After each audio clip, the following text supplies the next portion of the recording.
Hey guys, let's talk about the AI bubble. A bubble. I said that properly. It's a bubble, guys. If it's not, then it's something about to really, really bust or make no sense at all in the world because it's growing bigger. The valuations, the numbers are going bigger that we know at some point is going to bust, like certainty. The question is when. I say this and I want to address it because I have a lot of conversations and talks on my channel and everywhere I go. And one common theme I've seen is people saying, actually almost accusing me of holding them back from investing in let's call it a craze of something that's happening, because we all know the story about crypto. When crypto started, everyone jumped into crypto at the right time, and then they're now billionaires. But then we know it was a bubble, and we know the number of where it sits now. We know the value around Bitcoin. We know exactly where it sits now, where it should be. It can't go higher. If it goes higher, it's always going to bounce around that. No matter how much you look at those graphs, you know what the true value of something is. It's not a surprise because it's happened before. It's happened with internet as well. The internet was big. Everyone thought it was always going to happen. We all know about the dot-com bubble. But what happened after that? Boom. We know it's crashed. Who am I? So I'm the CEO of Aruka. Aruka is a smart payment ring. We're a payment ring, a banking app effectively. We're a banking app where we connect this ring to our app, and then you can track your payments in and out. You can also track your fitness. You can track. We're the first people to actually allow competition on your payment, on your fitness rings. We also allow competitions as well in your payment ring, so you can form a group and actually interact with each other. Very, very small team. Small. We're a small team, a big platform because we reach out to everyone across the world. And we're not advertising because clearly we're not reaching off. We're a small enough team that way. What's important is we're very close to our customers. So we talk to our customers a lot. And a lot of them argue with me and tell me what to do, by the way. So this website was, I think the feedback came from our customers. This is our website. And you can see here as well, they like the way of showing our top 4 brands, which is obviously the gold. The gold is loved by a lot of people. The pink mostly for kids. So kids love this payment ring. They use it especially not to use their phones in school. So they turn around and use that. We have the white as well, which obviously sells. And our top seller is the black one, which I think goes with a lot of skins. But for me, I think being a darker tone, I prefer the white. It goes with my shirt as well. So, but again, I have all the colors clearly. But I think what's key here is the fact that we're a small team. We're global. That means if you order your ring, you're getting everywhere. We ship worldwide. We're preparing, I think, so I'm in the office clearly quite late because we're preparing for Black Friday as well, where we'll offer quite a few discounts to people who join and our existing customers. And so that's key. So guys, join and let's talk. Let's go on. I want to talk about AI because AI is key. Again, it's happening around us right now. Is it a bubble or is it not, right? And here's where people make a mistake where, and this is all like even clever people, investors, scholars, or even the guys who are introducing these things, they think or they argue with the utility to say it's important. AI is going to control everything. That's not an argument. Just the way the internet is controlling everything here. You know how much value these companies were commanding a few years ago and how much it is what now. If you create a website now, your website is .com, it's almost what it's, you're lucky if you can sell this for $250. But those days, if you created a website and you put a .com behind it, you're going to sell it for like already tens of thousands. We all know it was .com bubble because of that. It was too expensive. What makes a bubble is the value people put on products and people rush into it. And we know it's happening right now. Yeah. And we know it's happening because companies are trading at like ridiculous amounts. I've got some numbers here. I'm going to bring it up now on the screen, right? So I'm going to talk about this, right? I'm going to mention a few companies. These are public companies, so they can't be angry. Tesla is the top one. So Tesla has got, obviously they do electric vehicles. We know that they do storage, they do cars as well. They also do, autonomous driving, which I think is important. Does not mean that it's important. But here's the point. They make 9.5 billion per month, right? 95 billion, per year. So that's 95 billion per year. If you think about that, that's okay. That's respectable for any company to come up with 95 billion in terms of revenue coming in every month. But if I was going to tell you to buy that company, how much would you buy it for? That's for an investment. So if you want to invest in a stock, if there's a pizza store behind you, okay, let's put this realistically. If there's a pizza store behind you and the pizza makes $1,000 per year, how much would you buy that company for? You'd be lucky to buy it. If the company makes $1,000 per year, I'll tell you what, you might, if you're really, really happy with the company, you're going to give it 10 times the revenue.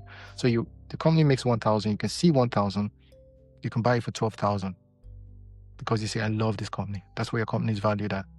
If you want to be crazy with the numbers, make it 20 times the revenue they're making. So that company makes 1,000. Okay, let's make it easy. Say they make 10,000, 1,000 per month, right? 1,000 per month. That's 12,000 per year. If you were going to value that company, so you looked at the CEO and say, okay, CEO, I want to buy your company. You can go on holidays. How much would you pay them? They make 12,000 per month, per year. So what that means is you want to make sure you give them no more than 120,000. 12,000 per year, 120,000. In 10 years, you make your money back. That's crazy. That's generous. That's how much you love this founder so much that you're giving him money. See, there you go. Generally, is always 2 times revenue, 3 times revenue, right? So if it's 12,000, you pay them 36,000 because you want to make your money back. You're not going to just pay them all the money they're making and just give them 3 years salary and say, there you go, right? That's it. So you give 3 times revenue for a 12,000 company, you pay them 36,000. I say that's what your company is worth. If you go crazy, right, you're charitable, you love the founder, you can give them 10 times revenue. That means they make 12,000 per year. You give them 120,000. I say, oh my God, I think this company is going to grow. You go on holidays. Here's 120,000. And then you work your butt off to make the 120,000 in the next 10 years because you gave them 10 times revenue. I say all that to compare that to Tesla. How much do you think Tesla is trading at? Because they make 95 billion per year. 10 times revenue will be 950 billion. Tesla is worth 1.3 trillion. That's over 50 times revenue. So the revenue they're making today, someone thinks that they'll make 50 times that and they're ready to value the company as that. That's a bubble. That's exactly what's called a bubble. That's what's called fantasy living. And top respectable investors, respectable bankers. Yeah, quite. I do that because, again, you have to think about these are bankers that handled your money during all the financial crisis. And they'll argue with you tomorrow that Elon Musk deserves 1 trillion. I like Elon Musk. If he sees me, I'll say hello to him. So there's nothing against him, but the point is the value that's being put on something. And people arguing that it's worth that. It's what you need to look at. I just gave you an example of pizza that actually produces something. We all love pizza. We know pizza is not going to expire. We know people are going to eat pizza for the next 5,000 years. So God knows how long, because pizza was invented, it's good, and people eat it every day. That's the same thing with Tesla. People drive cars every day. They've got electric cars. People are going to be using electric cars. But how many people, what market penetration, like how many people are there eventually going to use it? And is it going to be 50 times in the next 10 years? And even if it is, would you give him the money right now? So you're bringing in present value and giving him that. That's expensive. Same thing with Lovable. Lovable is another AI. What they do is, and a lot of AIs these days, but let me throw one in there, Lovable. Lovable, they do web app builder. So now it's this app. This was built without AI.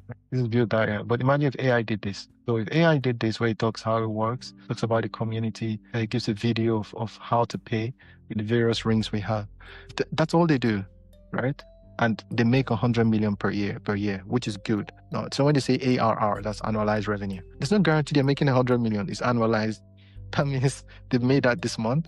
They could make that next month. But it could be that they raised money and they marketed crazy and they made that. Let's trust that they make that every year. They make that every year. That company should be worth no more than 5 times revenue, right? So if they make 100 million, it should be worth 500 million. Lovable is valued at 100 billion. So 1.8 billion, sorry. So from 100 million is now trading at 18 times revenue. 1.8 times revenue. That's crazy, guys. Like, how are we doing that? Like, who's coming up with these valuations? OpenAI, same thing. OpenAI, everyone knows, right? Oh my God, this is the future. It's as much the future as Google. Okay, and I'm on the other side of this. I think OpenAI is going to replace Google eventually. Google then will definitely move into YouTube because YouTube is the future. A lot of people are watching YouTube, and OpenAI with the AI is not really killing it on the video side. Humans are going to be in videos. Do I see it? Humans will have a lot more video. People appreciate the human interaction via video a lot more because we can spend more time doing this. What that means then is AI then will be good for search. It will be good for Google search. It will be good for trending. It will be good for analysis. So you're not just searching, but you're getting a result that you can look at and intelligibly do something with it. So I know again with what they're doing, again, I'm going to repeat the same thing. They're providing value. As much value as pizza, if not a bit more. But we need food. So OpenAI will give you that information, which is important. But their revenue is 3.4 billion per year. That's how much they make per year, 3.4 billion. Guess what they're trading at? They're trading at 40 times that revenue. So they're valuing themselves at 150 billion. They're heading for $1 trillion, by the way. Value, not revenue. Because revenue remains, people are using it for what they're using it for. They're paying for what they're paying for. But they're still behind Google. So that if they go crazy, people can go search Google. But the first place people go right now, at least 40% of us go straight to OpenAI, which is very good. That's a good way in terms of bringing up value to the company. But are they worth 150 billion, which is over 10 times their revenue?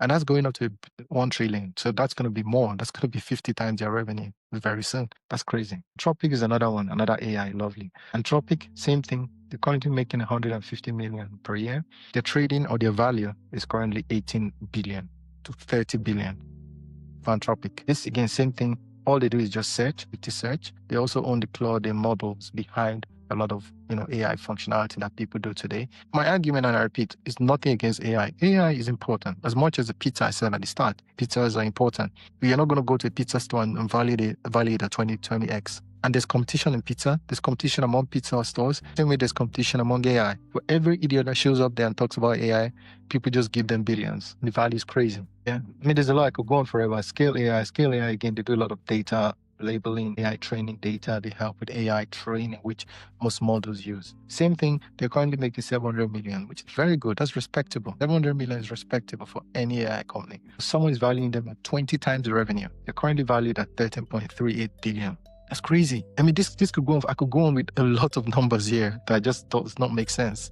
All right, so I'm going to go back and end with this, right? Please, anyone that thinks it's not a bubble is joking at this point, right? I've given proof. Like the valuation of each company is crazy, such that it makes sense for us to realize that one, take a step back as an investor. And a lot of people that have just sold out at the moment. I mean, we know SoftBank did that. SoftBank sold their shares completely. Yeah, SoftBank are known for a lot of gambles. They invest a lot in terms of AI, but most of them are sold out. For me, I've got a lot of friends that work in AI, so I'm not against it, but it doesn't mean you don't call it a bubble, right? So you know it's a bubble. Everyone knows it's a bubble. What you don't want is for people would believe and argue that it's not. So we can all say it's a bubble and say, yeah, I want to be part of it. That's okay because you knowingly accepted that it's a bubble and you want to get in and you think it's going to go up a bit more before it pops. So you make your value in and out. I'm not going to call it pyramid scheme, but we know what that's do. That's right. We know what crypto is doing at the moment, which is about the same thing. You want to go in and see that it goes up in value on yourself to the next sucker holding it back. Okay, if that's what you want to do, that's what you want to do. But what I don't want to see then is people falling into this and going that they want to invest in AI. What I don't want to see then is people, you've got a valuable business. Again, I see a lot of entrepreneurs that have got very, very good ideas, but because of AI, they want to do something AI related. Again, we're doing something very boring, basic here, which is a ring. Tap to pay. The demand is crazy. I mean, we see people coming from all over the world. So that's a problem that you're fixing. But imagine I know someone who come in and say, well, you know what? Let's do AI for payments. And then there's a payment AI app, and that AI app will be worth more than our app the next day. It'll be like, oh, there you go, done. They don't do anything other than maybe apply AI to your expenditure, which in banking we do anyway. So any banking app would apply AI. Any banking app will look at where you spend and decide if it's fraudulent or not. Right now, if you take this ring and then you run away with it and you make a payment, we can tell based on the trend if this ring is stolen. We'll send a notification to me to say, hey, someone just spent your ring in a nightclub in Portugal when you just spent it here and you've been in London all through. So there's a lot of AI that happens in the background in banking especially, which a lot of people don't realize. And now I think now that every other industry is doing it, it's become more of a bubble. Right? The search has become crazy. Even recruitment, a lot of people now you can't even apply for a job without going through AI. And these are the same companies that will tell you not to use AI. So it's crazy. Anyway, listen, guys, I'll stop there for now. If you have any questions or you want to debate, let me know. I'll argue.